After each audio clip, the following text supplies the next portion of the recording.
Hello everyone, today again we're gonna analyze a charging session with an electric car, and today it's the Volvo EX30. I had the twin motor version for 2 weeks, and right now I have the single motor version, and both have the big battery, 69 kilowatt hours, 64 kilowatt hours can be used. I charged the car from 8 to 87% or something at Ionity, filmed the charging session. We're gonna look at this session, we're gonna look at the charging curve and then compare it to the competitor of the EX30, so Id.3, Renault Maingau E-Tech, the BMW iX1 and stuff like this.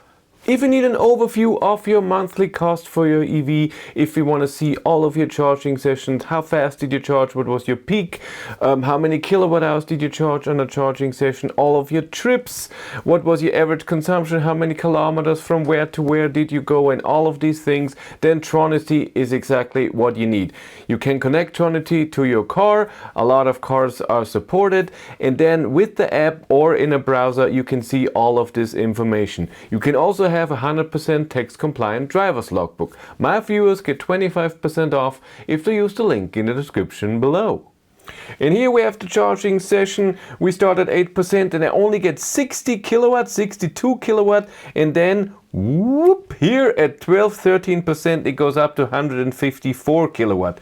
I have seen a number somewhere that it should be able to charge with 175 kilowatt. Never got that. My peak was 158 kilowatt. I think now it goes down with a step to 144. We have a good voltage in the battery. Even at low state of charge it was around 400 volt. I like that. We're already at 50% after 14 minutes and we have charged 30 kilowatt hours in 15 minutes. It's a good voltage battery, but we were under 100 kilowatt pretty fast and it goes down in steps extremely fast. Important is I drove a range test with this car before I did the charging session with 130, and it was a warm day and sunny. The battery was warm, but it wasn't extremely hot. I didn't get any warning or anything. And we're at 73% after 26 minutes, 75% after 28 minutes, and only with 61 kilowatts we charge now. Voltage goes up to 450 volt. That is so nice. 31 minutes from 8 to 80%. We're gonna look at the times, what the 10 to 80% was. That's always interesting and important. It goes down and down and down. When you charge to 90% at a hypercharger or something, that's already a bit 40 kilowatt now. That's okay, and this was my ending. But if you charge over 90%, it gets extremely slow, especially above 95%. You get around 8 kilowatt or so. It takes a very long time. You shouldn't do that. But we're going to look at the curve if there's any step where you want to leave that because the charging power goes down so fast.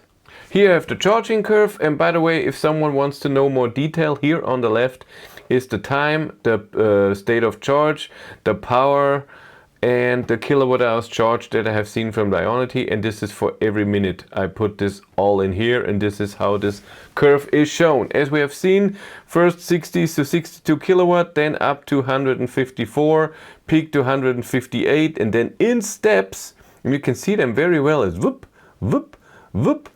And here at 51%, 53 under 100 kilowatt.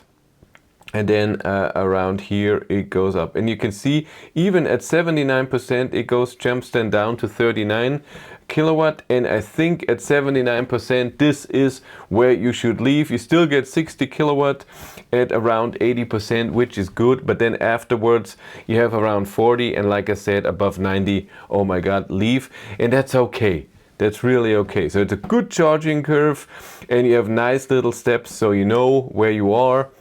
So you can charge to 80%, that's no problem at all.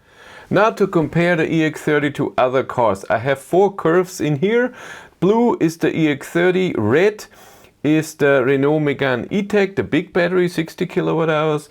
The Kona, Hyundai Kona, the new Kona by the way, is in yellow. The BMW iX1, which should also be a 46 kilowatt hour usable energy as I think, is in green, and the Volkswagen Id.3 Pro is here in this violet something, pinkish, and it has a 58 kWh usable battery. And this is, by the way, with software since 2.4, so right now still with 3.7 you get this charging curve, not better. Before there was, on the bottom was just 100 kilowatt was the peak. And as you can see, the EX30 is a better charger up here till, what is that, 40-50%. And then only the Kona is above. And until 80%, the EX30 charges better than all the other cars. And this is amazing. I mean, the Renault and Id.3 have a smaller battery, and usually smaller batteries mean you cannot charge as much power into the battery. But the Kona has 64 kilowatt hours usable, and the iX1 as well. But they're all underneath what the Volvo can do, and this is pretty awesome. I like that. Like I said, only here with the Kona. The Kona has a weird charging curve where it slowly goes down to the 100 and something kilowatt peak here, 104, and then it goes down in 2 steps. So in the Kona you know exactly where you want to leave. And in the beginning it's just steadily going up, which is really weird. Usually you have a high in the beginning and then it goes down. But that's really awesome. Then the kilowatt hours charged over time, and here I also have the 10 to 80% times. The BMW iX1 took 33 minutes from 10 to 80%. The Kona, I don't know, because when I filmed the charging session it was inside the car. I didn't see time because it didn't work on Ionity, the charging session, for whatever reason. There was a problem there. So I don't know. Renault Megane E-Tech 38 minutes, the Id.3 34 minutes, and the Volvo 29 minutes, 10 to 80%. That's awesome. That's at least 4 minutes faster than a different, the same battery car, and with other cars even 5 to 9 minutes. That is awesome.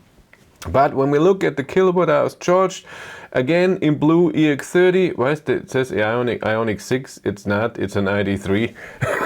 I don't know why it says that. But except for in the beginning to around 8 minutes, Volvo is charging more kilowatt hours into the battery, and this is how it should be. Awesome.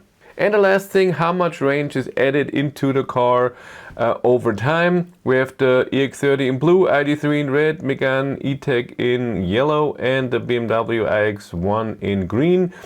And what I took is the kilowatt hours charged on specific times, and then I take the average consumption that I had in my 130 kilometers an hour range test.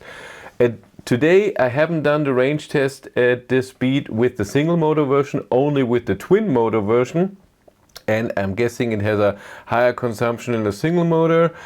And that's so I deducted a few percent. I don't know if this is accurate, but as we see anyways, except for the first 10 minutes again, it charges into the battery as much range as the Id.3. Id.3 is a smaller battery, but it also has lower consumption.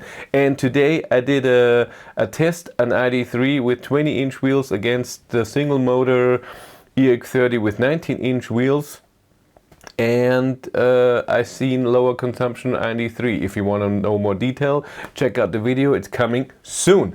But the BMW is under it, and the Renault Megane E-Tech is also under it. So EX30 and Id.3 are almost the same here with a range added over time.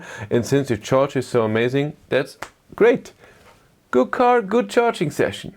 If you want to follow me on Instagram, BatteryLife1, and if you want to support the channel, there's a Patreon link in the description below, and here on YouTube there's also channel membership. And if you want to know more behind the scenes of this channel and what's happening, I have a third channel, Behind the Battery.